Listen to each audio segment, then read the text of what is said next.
जोङो नै दिनैहाय नैबे पानबारि प्राइमारियाव जोङो इलेक्शन केम्पेन खालामनो फैदों।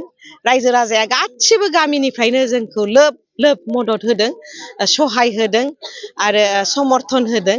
आरो जों दिनैहाय एकदम क्लियार पिक्चार बादि नुदों जे 4 नं बावखुंग्रि समस्तियावहाय UPPL नि हान्जायानो नैबे फैगौ बिसायख'थियाव देरहासार जागोन होननानै। जोंनि केम्पेन खालामनाया एकदम आवगायदों। जोङो गामि गामि खालामदों। जोंनि माखासे दैदेनगिरि बिथांमोनाबो सुबा गामि गामि खना खना खालामगासिनो दङ। ओरै मोनसे टीम बायदि बायदि टीम खालामगासिनो दङ आरो रायजो राजाया अनसायनायखौ जोङो मोनदों।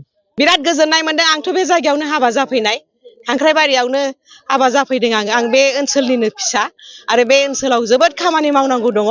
बे ओनसोलाव लामा सामा गोबां मावनांगौ दङ। बाहाय सरकारि आसनिफोरखौ नोङो बारा नुनाय मोना, आसनिफोरखौ बारा मोननायबो मोना आरो बाहाय फैगौ समावहाय नैबे ओनसोलनि डेभेलपमेन्ट आरो जौगानायनि थाखाय जुदि MLA जानो मोननायनि खाबुखौ मोनोबा मावगोन।